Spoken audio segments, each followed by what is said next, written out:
Hello students, আজকে আমরা নবম শ্রেণীর গণিতের উপপাদ্য 20 ডিসকাস করব। দ্যাট মিন্স এই উপপাদ্যটি রয়েছে তোমাদের চ্যাপ্টার 9 ভেদক ও মধ্যবিন্দু সংক্রান্ত উপপাদ্য এই চ্যাপ্টারের মধ্যে, তাই তো। তো দেখো উপপাদ্য 20টা কিন্তু খুব ইম্পর্টেন্ট। কি বলছে দেখো, কোন একটি ত্রিভুজের দুটি বাহুর মধ্যবিন্দুদ্বয়ের সংযোজক সরল রেখাংশ। কোন একটি ত্রিভুজ, মনে করে একটা ত্রিভুজ রয়েছে আমাদের কাছে, সাপোজ এটা আমরা নাম দিয়ে দিলাম এ বি সি। কোন একটি ত্রিভুজের দুটি বাহুর মধ্যবিন্দুদ্বয়ের সংযোজক সরল রেখাংশ। খুব ভালোভাবে বুঝতে হবে কিন্তু দুটি বাহুদ্বয়ের মধ্যবিন্দু কি হবে, মনে করো এই বাহুর মধ্যবিন্দু ঠিক এটা, আর এই বাহুর মধ্যবিন্দু মানে কি মিডলের পয়েন্ট এটা। তো মধ্যবিন্দুদ্বয়ের সংযোজক সরল রেখাংশ এটা হলো, তাই তো। এটাকে আমরা কোনো নাম দিয়ে দিই, মনে করি এই বাহুটার মধ্যবিন্দু ডি আর এসি বাহুর মধ্যবিন্দু ই, তাহলে এদের সংযোজক সরল রেখাংশ ডিই। তো কি বলছে, সংযোজক সরল রেখাংশ তৃতীয় বাহুর সমান্তরাল ও অর্ধেক। তৃতীয় বাহু কোনটা? এটা তৃতীয় বাহু। তাহলে বলছে এই যে সরল রেখাটা এটা এর সঙ্গে সমান্তরাল এবং এর অর্ধেক। এটা যদি 4 সেন্টিমিটার হয়, এটা তার অর্ধেক কত হবে? 2 সেন্টিমিটার। তো এটা তোমাদের প্রমাণ করতে হবে। প্রথমে কি প্রমাণ করতে হবে সেটা ক্লিয়ার হয়ে গেল উপপাদ্যটিতে। এবার দেখো কিভাবে আমরা উপপাদ্য প্রমাণ করি। তো সবার প্রথমে আমাদের কি লিখতে হয়, আমাদের কি প্রদত্ত মানে কি দেওয়া রয়েছে। প্রথমে প্রদত্ত বলে আমাকে লিখতে হয়, দ্যাট মিন্স কি দেওয়া আছে উপপাদ্যটিতে, যেটা অ্যাজ ইট ইজ কোয়েশ্চেনে দেওয়া আছে সেটাই আমরা এবার নিজের ভাষায় খালি নাম দিয়ে লিখবো। আমরা কি লিখেছি, ধরি এ বি সি ত্রিভুজে, ধরি A B C ত্রিভুজে A B বাহুর মধ্যবিন্দু ডি, এ বি বাহুর মধ্যবিন্দু ডি এবং এসি বাহুর মধ্যবিন্দু ই। ঠিক, প্রথমে এটা আমরা ধরে নিলাম। তারপর আমরা কি বললাম, কি ডিই যুক্ত করলাম, ডিই যুক্ত করলাম। এটাই তো আমাদের প্রদত্ত দেওয়া রয়েছে, জাস্ট যেটা আমরা করেছি সেটাই লিখে বললাম নিজের ভাষায়। এবার কি প্রদত্তর পরে আবার তোমাদেরকে কি লিখতে হবে, কি প্রমাণ করতে হবে। যে কি প্রমাণ করতে হবে, প্রমাণ করতে হবে যে কি এই বাহুটা এটার সঙ্গে সমান্তরাল, that means DE parallel to BC, এবং এই বাহুটা এটার অর্ধেক, that means DE is equal to half BC. এই দুটো জিনিস প্রমাণ করতে হবে। প্রথমে কি প্রমাণ করতে হবে ক্লিয়ার হয়ে গেল, ডিই প্যারালাল টু বিসি আর D is equal to half BC. তাহলে প্রদত্ত আর প্রমাণ করতে হবে, দুটো আমরা পয়েন্ট লিখে ফেললাম। এবার নেক্সট আমাদের কিছু অঙ্কন করতে হবে, সেই অঙ্কনটা আমরা করে নিই। চলো, তো দেখো আমি এখানটা ক্লিয়ার করছি। এখানে আমরা অঙ্কনটা করব। অঙ্কন বলে পয়েন্ট দিয়ে লিখবে অঙ্কন। তাহলে অঙ্কনে আমরা কি করব, দেখো একটা অঙ্কনটা করেছি। এই যে ডিই, এই ডিই সরলরেখাটা আছে, সরলরেখাংশ, এটাকে এদিকে একটু বাড়াবে। কতটা? যতটা ডি ঠিক, ডিই ইজ ইকুয়াল টু, মনে করে এখানে একটা যে কোনো নাম দাও এফ, মানে ডিএফ কত হবে, ঠিক যতটা ডি ঠিক ততটা। ঠিক আছে, ডি এর সমান সমান ডিএফ এদিকে তোমরা একটু বর্ধিত করবে। তারপর কি করতে হবে, এফ ডি কে যুক্ত করবে। এই কাজটা করতে হবে। আর কিভাবে লিখবে অঙ্কনে, ইডি কে এফ বিন্দু পর্যন্ত এমন ভাবে বর্ধিত করলাম, ইডি কে এফ বিন্দু পর্যন্ত এমন ভাবে বর্ধিত করলাম, ইডি কে, এখানে মুখস্থ করার কিছু নেই, শুধুমাত্র বুঝিয়ে লিখবে নিজের ভাষায়। ইডি কে এফ পর্যন্ত এমন ভাবে বর্ধিত করলাম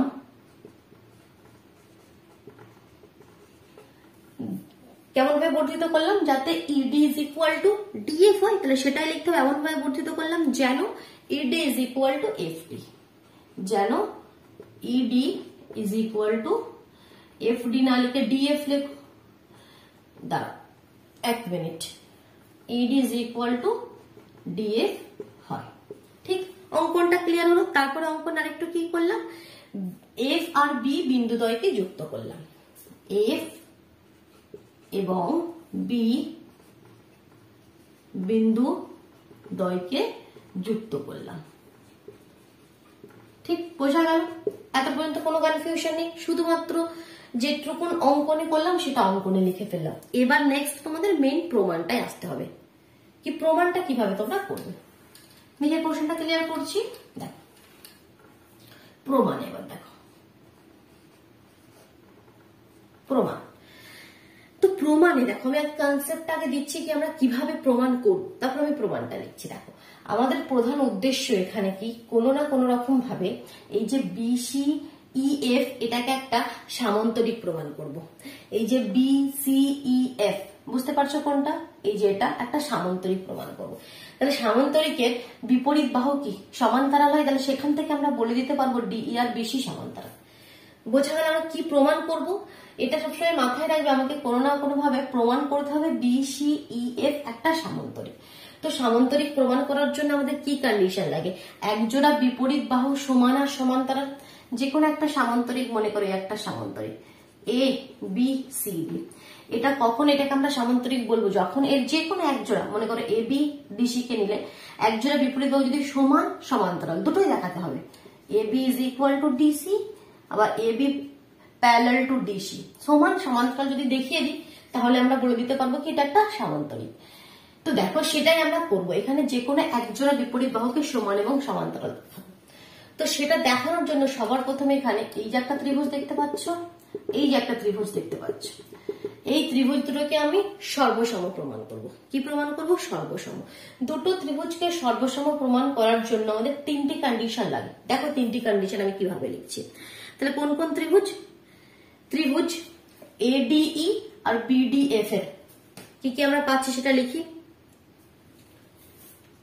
ত্রিভুজ এডিই এবং ত্রিভুজ বিডিএফ এ, ডিটা ভালো হচ্ছে না কেন, এডিই এবং বিডিএফ এ কি দেখো, number 1 eddy is equal to BD.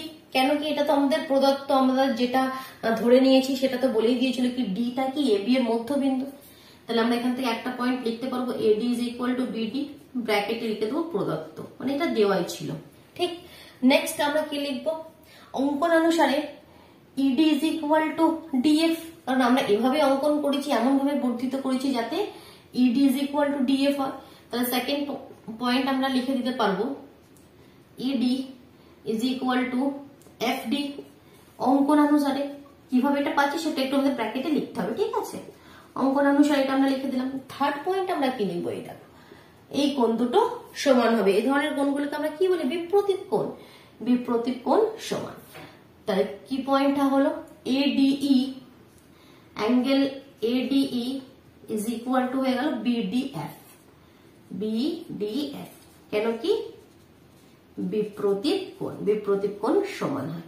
তাহলে দেখো তিনটে পয়েন্ট দেখিয়ে দিলাম। তাহলে অতএব আমরা কি লিখতে পাবো, উপরে লিখছি দেখো এবার, এখান থেকে আমরা লিখতে পাবো অতএব ত্রিভুজ, কোন কোন ত্রিভুজ এডিই, সর্বসম সাইনটা তোমরা জানো এইভাবে ইকুয়াল সাইন দিয়ে উপরে একটা এসের মতো, ত্রিভুজ বিডিএফ। বিডিএফ কোন শর্তানুসারে, মানে আমরা এখানে কি কি দেখেছি দেখিয়েছি, একটা সাইড, প্রথমে একটা সাইড, তারপরে একটা অ্যাঙ্গেল, তারপরে একটা সাইড। তো আমরা কি লিখবো এখানে এস এ এস শর্তানুসারে, এস এ এস শর্তানুসারে। ঠিক হলো। তো দুটো ত্রিভুজকে সর্বসম দেখিয়ে আমাদের লাভ কি হলো, কেনই আমরা দেখালাম, কারণ এখান থেকে দুটো ত্রিভুজ যখনই সর্বসম হয়ে গেল তাহলে আমরা অতএব কি বলতে পারি, অতএব আমরা বলতে পারি এই এই বাহুটাও এফ বি এই বাহুটার সাথে সমান।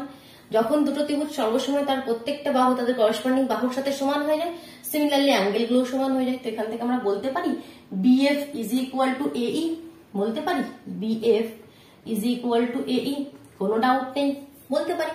আবার দেখো A is equal to EC, A is equal to, আবার সেটা নিচে লিখছি দেখো, আবার এই ইজ ইকুয়াল টু ইসি। কেন, কারণ এটা তো প্রদত্ত, এটা তো প্রদত্ত দেওয়াই ছিল ই এসি এর মধ্যবিন্দু। তাহলে এই যে সে বিএফ এর সঙ্গেও সমান, আবার এই ইসি এর সাথেও সমান, এই বিএফ এর সাথেও সমান, এই ইসি এর সাথেও সমান। দ্যাট মিনস বিএফ আর সিই এটা সমান। তাহলে দেখো অতএব এখান থেকে আমরা লিখতে পারি বিএফ ইজ ইকুয়াল টু সিই। দেখো আমরা চেয়েছিলাম কি এটাকে একটা সামান্তরিক প্রমাণ করব, তার বিপরীত যে কোনো একজোড়া বিপরীত বাহু সমান এবং সমান্তরাল দেখাবো। তো দেখো এই দুটো বিপরীত বাহু আমরা সমান দেখিয়ে দিলাম, একটা কন্ডিশন আমরা দেখিয়ে দিলাম। এবার শুধুমাত্র কি দেখাতে বাকি, এরা সমান্তরাল প্যারালাল সেটা দেখাতে বাকি। সমান আমরা দেখিয়ে দিলাম, কোনো প্রবলেম নেই, এটাকে আমি 1 দিয়ে রেখে দিতে পারি। বোঝা গেল কনসেপ্টটা কিভাবে একটার পর একটা আমি নিয়ে আসছি? এতটা ক্লিয়ার হলো তো? আমরা কেন সর্বসম প্রমাণ করলাম এই ত্রিভুজ দুটোকে? কারণ কি এখান থেকে আমরা এই বাহু দুটো, এই যে সামান্তরিকটাকে এটাকে আমরা সামান্তরিক প্রমাণ করতে চাইছি, তো এই বাহু দুটোকে আমরা সমান দেখিয়ে দিলাম। এবার দেখাবো এই বাহু দুটো সমান্তরাল, তাহলে আমরা বলে দিতে পারবো কি এটা একটা সামান্তরিক। তো দেখো, এবার দেখো, আচ্ছা এখানে বি নাম ছিল, তো যদি লক্ষ্য করো এই দুটো ত্রিভুজ তো সর্বসম মানে করসপন্ডিং অ্যাঙ্গেল গুলো সমান হবে, এই অ্যাঙ্গেলটার সাথে অ্যাঙ্গেলটা সমান হবে। যদি আমি আলাদাভাবে এখানে ড্র করি, দেখো মানে এটা আমাদের আছে বিএফ, আর এখানে আমাদের রয়েছে এ, এই পয়েন্টটা ই, এই পয়েন্টটা সি, আর এখানে এটা একটা ভেদাও যেটাকে আমরা বলি। তো দেখো এই অ্যাঙ্গেলটা আর এই অ্যাঙ্গেলটা সমান হবে, যেটা এই ত্রিভুজের মধ্যে রয়েছে, এই অ্যাঙ্গেলটা আর এই অ্যাঙ্গেলটা সমান হবে, কারণ কি ত্রিভুজ দুটো সর্বসম। তো আমরা লিখতে পারি আবার angle DAE is equal to angle DBF. DAE is equal to DBF. কারণ কি? কারণ হচ্ছে তোমাদের ত্রিভুজ ADE সর্বসম ত্রিভুজ BDF, যার জন্য এই দুটো সমান হবে। তো দেখো এই অ্যাঙ্গেল দুটো সমান, এই অ্যাঙ্গেল দুটো কিন্তু একান্তর কোণ, ভালো করে লক্ষ্য করছো, এরা কিন্তু একান্তর কোণ। কোণ দুটো কি লক্ষ্য করো, একান্তর কোণ। একান্তর কোণ কিভাবে হয়? এরকম জেড এর মতন হয়, দেখো এটা জেড এর মতন রয়েছে, উল্টো জেড এর মতন, তাহলে এটা তো একান্তর কোণ। আর একান্তর কোণ তখনই সমান হয় যখন এই লাইন দুটো প্যারালাল হয়, দ্যাট মিনস সমান্তরাল হয়, দ্যাট মিনস প্যারালাল হয়। তো বোঝা গেল? তাহলে এখান থেকেই আমরা বলে দিতে পারবো কি এই দুটো লাইন কি বিএফ আর এসি, এটা কি এরা কি প্যারালাল লাইন, দ্যাট মিনস সমান্তরাল, যেটা আমাদের প্রমাণ করতে আমরা চাইছি। তো দেখো একটা কমা দিয়ে এখানে তুমি কি লিখবে কি কিন্তু এরা একান্তর কোণ, কিন্তু এরা একান্তর কোণ। আর একান্তর কোণ তখনই সমান হয় যখন এই লাইন দুটো প্যারালাল হয়।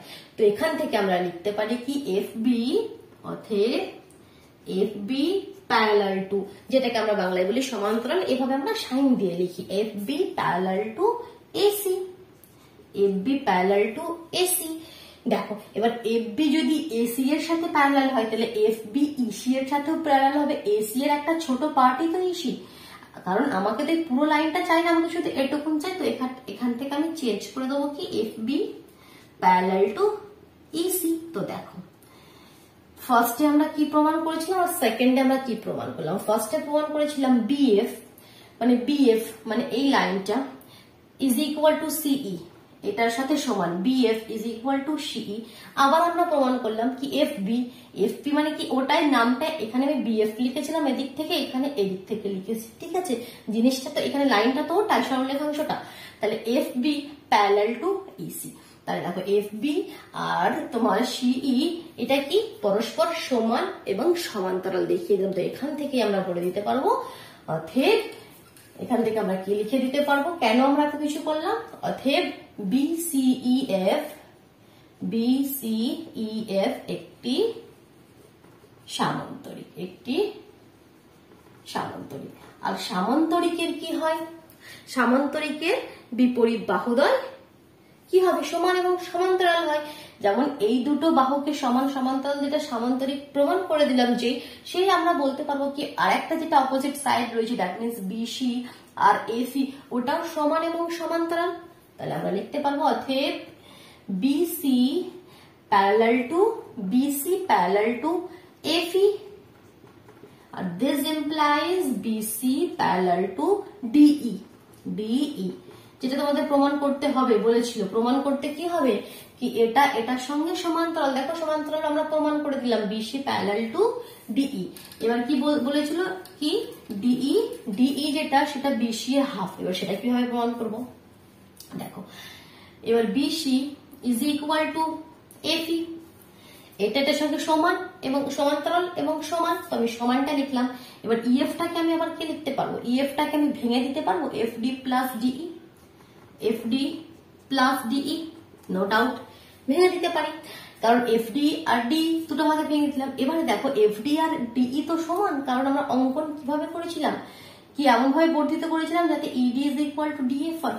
তাহলে এর জায়গায় আমি লিখতে পারবো এফডি এর জায়গায় লিখতে পারবো আমি ডিই, আর এটা তো ডিই আছে, ডিই ডিই হয়ে গেল আমাদের 2DE, 2DE। তাহলে ডিই ইজ ইকুয়াল টু কি হয়ে যাবে, ডিই ইজ ইকুয়াল টু কি হয়ে যাবে, 2টাকে যদি এদিকে নিয়ে আসো তাহলে হাফ হয়ে যাবে, হাফ বেশি। তাহলে দেখো এটাও প্রমাণ হয়ে গেল কি D is equal to half BC, DE parallel to BC, D is equal to half BC. এই সরলরেখাংশটা তৃতীয় যে তোমার বাহু রয়েছে তার সঙ্গে সমান এবং তার সঙ্গে সমান্তরাল এবং তার অর্ধেক, তার সঙ্গে সমান্তরাল এবং তার অর্ধেক। ক্লিয়ার হলো, বোঝা গেল কিভাবে কন্ডিশনটা নিলাম। আমি আরেকবার রিপিট করছি, শুনে নাও। প্রথমে আমরা ত্রিভুজটা করলাম, তারপরে আমরা কি করলাম, অঙ্কন করলাম, এটা এমন ভাবে অঙ্কন করলাম কি এটা এটার সঙ্গে সমান হয়। তারপরে আমরা কি প্রচেষ্টা করলাম কি এই দুটো ত্রিভুজকে সর্বসম দেখানো, সেটা আমরা করে ফেললাম। সর্বসম দেখানোর উদ্দেশ্যটা কি ছিল, যাতে আমাদের বিএফ আর এই কে এখান থেকে আমরা সমান বলে দিলাম, সেখান থেকে আমরা এই যে সামান্তরিকটা তার এই দুটো বিপরীত বাহু সমান আমরা প্রমাণ করলাম। তারপর অ্যাঙ্গেলের হেল্পে আমরা প্রমাণ করে দিলাম সেটা সমান্তরাল। আর যে কোনো চতুর্ভুজের বিপরীত বাহু সমান এবং সমান্তরাল হলে সেই চতুর্ভুজটাকে আমরা কি বলি, সামান্তরিক। তো সেখান থেকে প্রমাণ করলাম কি এটা একটা সামান্তরিক। তো যে সামান্তরিক আমাদের প্রমাণ হয়ে গেল, তাহলে সামান্তরিকের যে আরেকটি বাহুদ্বয় রয়েছে সেই অপর বাহুদ্বয় গুলো কি হবে, সমান এবং সমান্তরাল। তো সেখান থেকে যেটা আমাদের প্রমাণ করার ছিল সেটা প্রমাণ করে দিলাম। ক্লিয়ার হলো, আই থিঙ্ক সম্পূর্ণটা ক্লিয়ার হয়ে গেল। তাহলে ভিডিওটিকে ফটাফট লাইক করে দাও, নিজের বন্ধুদের মধ্যে শেয়ার করে দাও। যদি চ্যানেল নতুন হয়ে থাকে চ্যানেলটি সাবস্ক্রাইব করে বেল আইকনটি প্রেস করে নিও, কেমন? তবেই তোমরা খুব সহজেই নোটিফিকেশন পেয়ে যাবে। চলো তাহলে আজকের মতন টাটা।